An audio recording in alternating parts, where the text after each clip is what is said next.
So I saw video of this Jamaican artist that was talking about Afrobeat and talking about um this he was saying some things about Afrobeat anyway, and talking about Afrobeat not having lyrical content, that it's just straight and all. Well, I feel like he's yet to listen to some of our artists. I feel like he can't relate.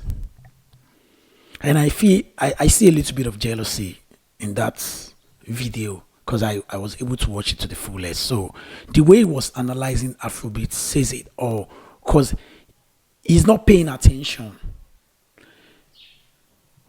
he's not listening, and he's not understanding. But I feel like he's just vibing. You know, when you're just vibing, it won't sink. Because if you tell me there's no lyrical content in Afrobeat, I'm going to ask you: have you listened to Two Face?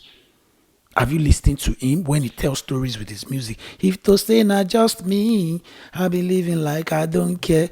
Live my life until nobody there. Have you listened to Burna Boy? Whenever he passes his message, when he tells his story, Kiss Daniel, when they tell story, gbogbo ìṣẹ̀lẹ̀ lọ́jọ́ kan báyìí, gẹ́gẹ́tì, abiyamọ gẹ́. Have you listened to Kiss Daniel when he says stories with his music? Have you listened to Buju? That's another storyteller with his music. When they tell stories with their music, when you talk, because you literally talk about lacking lyrical content and all those things, it's just direct. You don't even understand our creative process in as an Afrobeat artist in Nigeria. You need to understand the creative process in which we go through before you start sounding like we are the reason why Jamaican music is nowhere. Because the reality is this: go and check Jamaican dance hall, to be precise. Go and check dance hall history. There has never been, even reggae, there has never been two artists blowing at a time. There always one needs to go for one to stay. When there was Bob Marley, there was no Buju Banton. And I think when there was Buju Banton, there was no, when there was Lucky Dube, there was no Buju Banton. And when there was Buju Banton, now that there's Buju Banton, now that there is no Buju Banton per se, we need to have Vice Cartel. You know, like, it's not, even when we now have, what's the name of that other guy that sang Risky with, I've forgotten his name. So now, that guy and Vice Cartel are not even reigning at the same, Popcan and Vice Cartel are not even reigning or trending at the same time. They always give that space, but in their own country, they are always well respected. That is the difference. When let's take it to like dance hall, not pure reggae now. Let's take it to like dance hall. When we had Elephant Man, I think Elephant Man was coming, and what's his name? Was going global aside Jamaican markets. He was going, and Benny Man came. Benny Man took over. International level, Elephant Man dropped a little. He had to step back a little. Benny Man was doing it. Then Sean Paul came and kicked Benny Man out of the whole scene, and he took over fully. That is always how it is. When Diana King came, oh Lord of mercy, Shy Guy, there was no one doing anything she was doing. She was the only one then. And I'll give you a lot of reference. When Patra, Queen of the Park, was doing that thing, you need to realize that there was no one competing with Patra. Even Lady Razor, then, there was no one competing with Lady Razor. Patra came and kicked out Lady Razor. This white man, albino, or what was his name?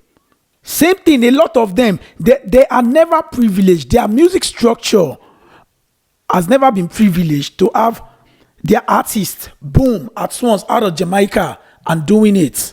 They've never had that opportunity, because even them in their industry, they don't even love themselves compared to Afro, and they don't invest much the way Afrobeat. Do you know how many Afrobeat artists that are trending from the A class to the D class? All of them are popping international level here in Nigeria as well.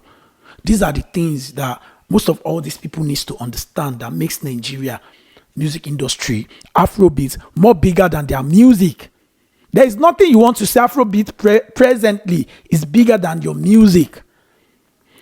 It's either you join us or you stay in your lane. So now coming for artists that are trying to like blend reggae music, dancehall with Afrobeat, I feel like that's a no-no for someone like that guy to be saying.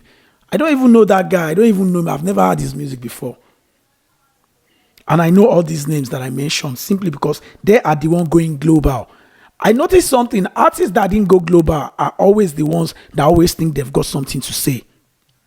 Even likes of them, DJ Khalid, all those artists were still coming in, trying to have a collaboration. The most successful artists that are riding on their dad's success and they are doing it well, I'll probably talk about the Skip Marley, the Marley generations. I can't call them Marley and that's disrespectful. But the Marley generations, those are like the people I actually respect so much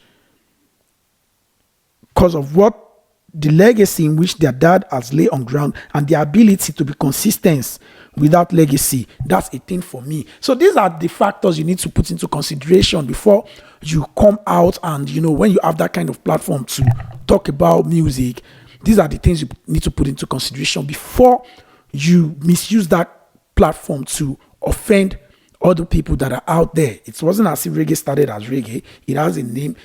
From what I read, dancehall somehow was originated from Calypso, which the Trinidad and Tobago people are the real owners of what's it called? Dancehall. So what are we talking about here? A black man trying to bring down other black people like him. Does that even make sense anymore? So these are the history that you need to understand about dancehall or reggae or Jamaican music.